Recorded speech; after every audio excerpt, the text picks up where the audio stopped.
Hey everyone, welcome back to the channel. If you're a creator like me, you know the struggle, right?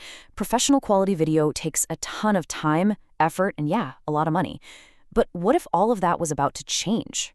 Today, we're diving deep into Google's absolutely groundbreaking AI video model, Veo 3.1. And trust me, this isn't just about making a few cool clips. This is about revolutionizing our entire creative workflow.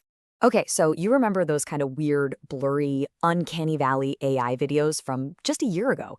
Yeah, go ahead and forget all about them. We've officially hit a massive turning point. As the tech publication Pingy puts it right here, AI video is no longer just a cool little novelty. It's a production-ready tool.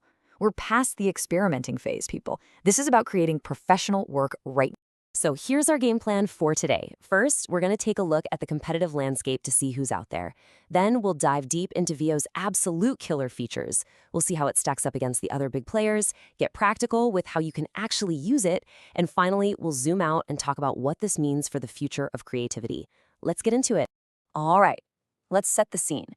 To really truly understand why Veo is such a massive deal, you have to get a feel for the battlefield it just stepped onto. The AI video market in 2026 isn't just growing, it's literally exploding with competition. And man, what a packed field it is. I mean, just look at this. There's a tool for pretty much everyone. You've got OpenAI's Sora 2, which is kind of the master of that stunning cinematic realism. Then you have Runway, which gives you that super precise surgical creative control, and Kling is making it accessible for everybody. The big takeaway here is that the market is specializing. It's not a one-size-fits-all game anymore. So, the big question is, where does Google fit into this super crowded space? Well, they're not just trying to compete, they're aiming to solve a very specific problem. Veo 3.1 is being positioned as the go-to tool for professionals, for creators who demand control, predictability, and a workflow that just works. So what's the secret sauce here? What makes Veo tick? It's this, a 3D latent diffusion model. Now that sounds super complicated, I know, but the core idea is actually pretty simple.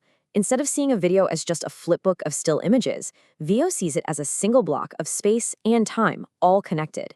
That fundamental difference is why it can generate motion that feels so realistic and so coherent. And Google gives you options, which is awesome. There are two different flavors of the model. You've got Veo 3.1 Fast, which is perfect for when you're just trying out ideas, making quick social clips, or drafting storyboards.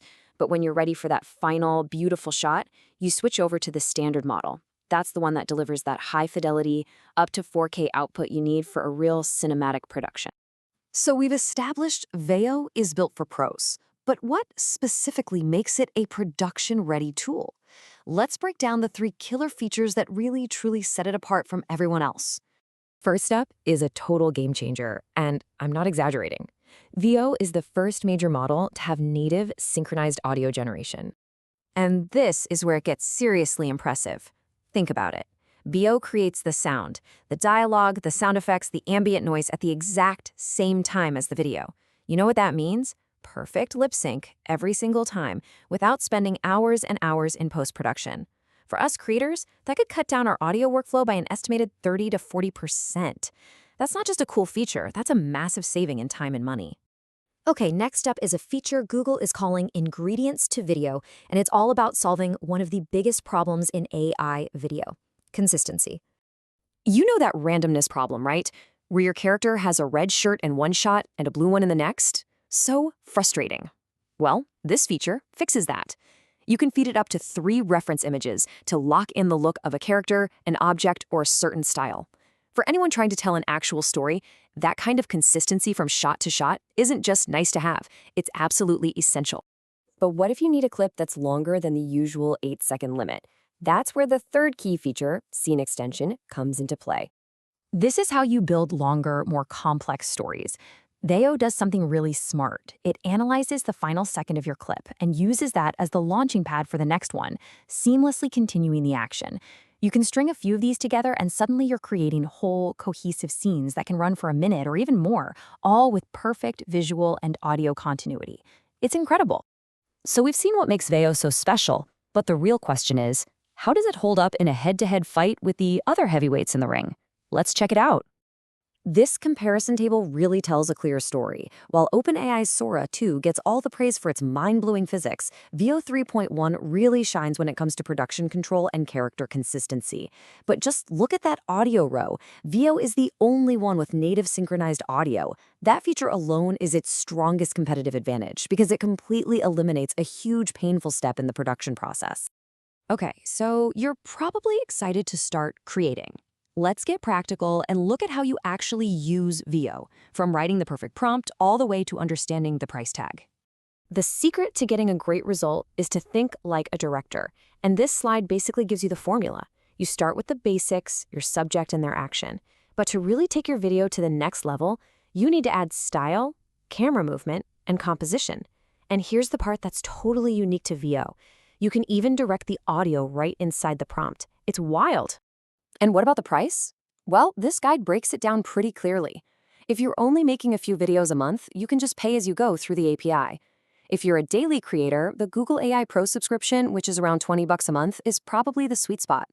And for big studios with heavy usage, the Ultra plan is going to give you the best cost per video when you're doing a lot of volume. All right, let's zoom out for a minute and think about the biggest question of all. What does a tool like Veo 3.1 ultimately mean for the future of creativity itself? I think the most important shift is this. We are moving past the novelty of just generating clips and into a new era of intentionally directing them.